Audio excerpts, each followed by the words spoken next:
pain that's not capturable by physical explanations. And that's why in philosophy of mind, you have a number of naturalist philosophers. I'm not talking about theists, I'm talking about naturalists who will argue that consciousness, we don't understand it.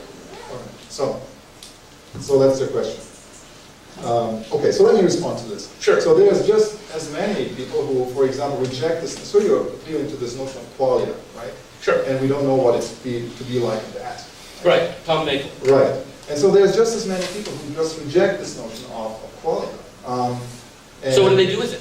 Well, and you said we don't understand how consciousness works, and I agree. And no one in science would actually say or claim that we can't answer all questions.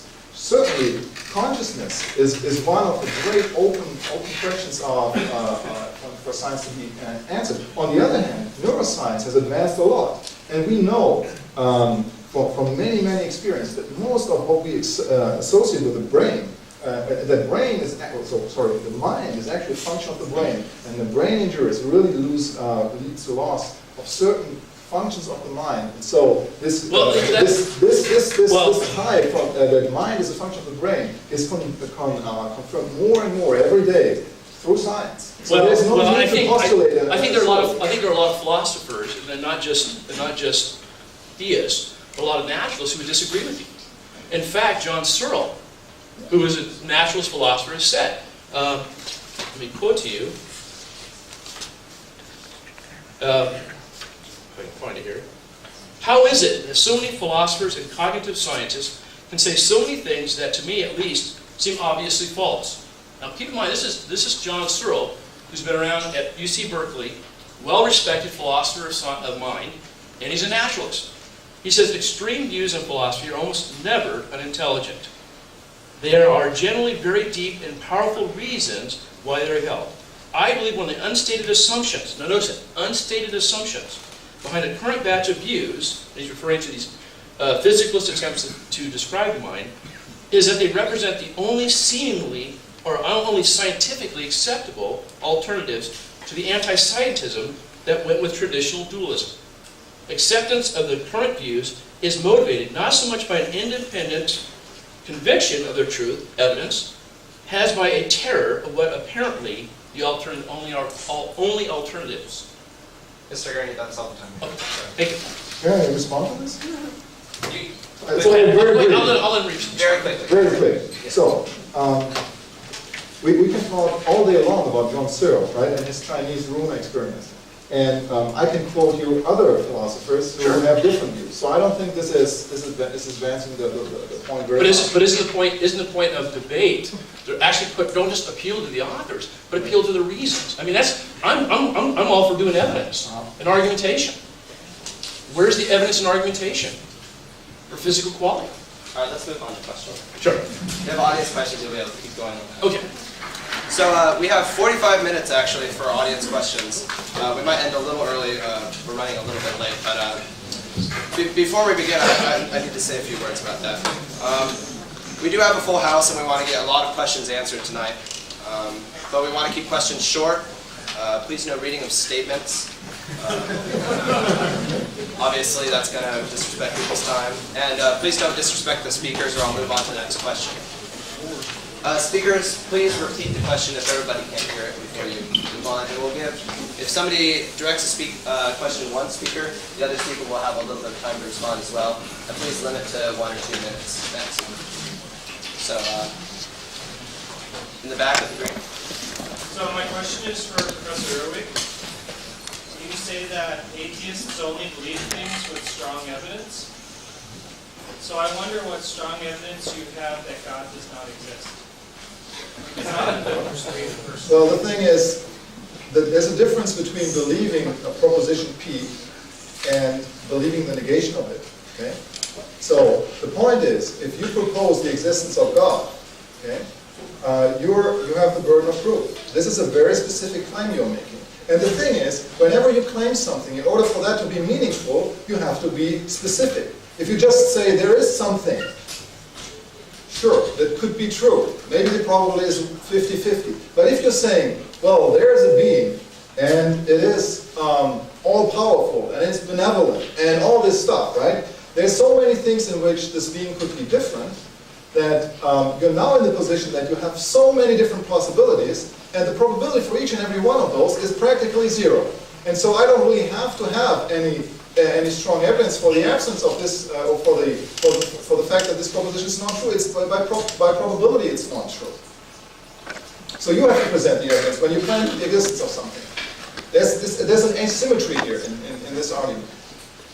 Okay, this totally begs the question, of course, because what I try to argue is, in fact, atheism, most atheists anyway, are committed, at least to some extent, on philosophical naturalism. And that is making assertions. In fact, Ludwig Feuerbach, who of course was very influential with Marx and Freud, said if atheism were a mere negation, a denial without content, it would be unfit for the people, that is, for a man or for public life. But only because such atheism is worthless. And Feuerbach is not just some, this guy is greatly impacted what we call atheism today. So I would challenge this idea that atheism is merely the denial of God's existence. It's because it's driven by certain metaphysical and epistemological and moral assumptions. That wasn't a question, right? Next question? Professor Gurney, I would distinguish between faith and trust. I suspect that you believe that the sun can be made to stand still in the heavens or even go backwards. To my mind, that's a question of faith. But to believe that it will cross across the sky is trust based on experience and knowledge. No faith involved in the narrow sense of the word. Well, I would disagree. I think faith is trust. But I think biblically that's how the word is used, as a general tool. So I would disagree with that Do you agree that the sun could be? Well, I would say that God would have to change the physical laws, but if given my conviction that God exists, and that God is the creator, if he's able to create the laws, then he sustains those laws, he can obviously change them. But the reason why we can trust the laws is because God is not a capricious God. That's the distinction, by the way, why modern science emerged from the foundations of medieval theology. Because a contrast to the Greek gods, the Greco-Roman gods, who were capricious, the Christian theist view of God, and I would extend that to some other versions of theism as well, was that God is not capricious, that we could trust on him, that we could trust him to create a universe that's intelligible. And that was the motivating assumption that a lot of the early scientists held to. Just on the question that God is not capricious, there's so many problems with this concept of God. Let's take the problem of evil, which really puts this into question. And so I would not accept that. Okay. Next question. Woman in the back. Yes, as an atheist, I'm just curious how you believe that the world came about, and also the definition of science to explain that.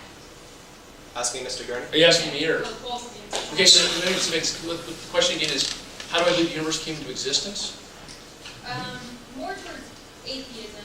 If you're an agnostic, I think that you don't care, you don't know, and that's where you believe it, and so if you're a now, straight.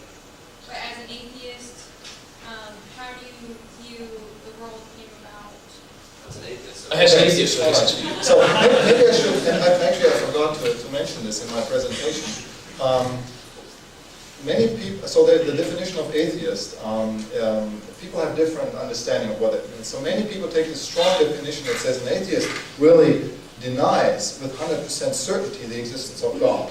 Most atheists that I know and I've read about are not of that kind. So technically, we're all agnostics. So we say, well, we don't really know. So there could be a chance. So even Richard Dawkins, who has the 7-point scale, puts himself on a 6 with respect to not believing God, not on a 7. So he's not absolutely certain. So we're technically agnostics. But on a practical level, agnosticism doesn't really work, right? On Sunday morning, you have to decide whether you go to church or you stay at home. And so even if you're agnostic and you stay at home, practically you're an atheist, right? But no, I'm just saying. So how do I explain the existence or how the world came into being? Well, I can only make observations, and I can listen to cosmologists and scientists who tell us how we can infer from the expansion of the universe that, well, it was probably 13 billion, so 13.7 billion years ago that it sprang into existence. So that's how we can make this this conclusion. I don't have a problem with, at least what seems to me in terms of, and I'm not an expert in this area obviously, but in terms of what the best of empirical evidence suggests that we had an inflationary cosmology.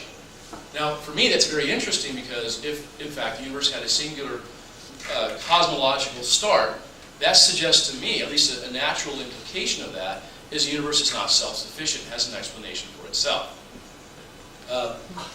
So I would argue, in fact, that seems to at least lend some support, evidence, for God's existence. But that's a whole other argument. It doesn't. In the back left corner, please. Ask me. Yeah. Dr. Erwig, it was a pleasure. Dr. Gurney, you guys did well. I love your compliment, by the way. But you said something, and I quote, you said the meaning of religious faith is strong belief without evidence. Now, assuming that your premise is that science is true, that everything through science is validated, I'm curious on which methods you use to state that science in itself.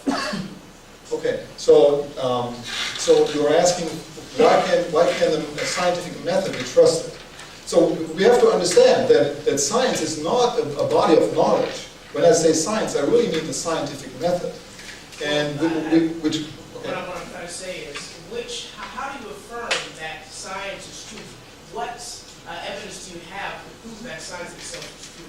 Okay, so the scientific method is you make observations, you form hypotheses about how the world works, you try to explain the world, you can make predictions. Now you can make an experiment, and you can observe whether the experiment goes as you predicted. And then either your hypothesis is confirmed, or you have to reject it, or amend it. And so that's how science works, and it has worked pretty well. And that is, through past experience, that we know that science works. You know, as far as you went, I would say, I wouldn't have a disagreement. The problem is you've helped yourself to a number of non-scientific or non-empirical assumptions. One is that we have direct cognitive access to the world as it is, that my sense perceptions in general are veridical. Now, if we live in a strictly material world, and our minds are just our brains, why trust our sense perceptions? Because after all, even my thoughts themselves are determined by the laws of chemistry and physics. So what confidence do I have in these so-called brain states? In fact, I don't even have control over my brain states. So how do I get away from determinism? I think there's all sorts of important assumptions that you have to deal with that you just, once again, I think they're safe assumptions, but that's because I'm a theist, and I think God has given us the capacity to know the world. Our next question. Let's go. So William James studied religious experiences a lot, 100 years ago or so. As near as I can understand his conclusion, he said, true beliefs are those that prove useful to the believer. Would you care to comment? Yes, I care. So actually, William James was a pragmatist who really built on the work of Charles Sanders Peirce. And so he had this notion of the will to believe. And so what he tried to do, kind of, was this self-fulfilling prophecy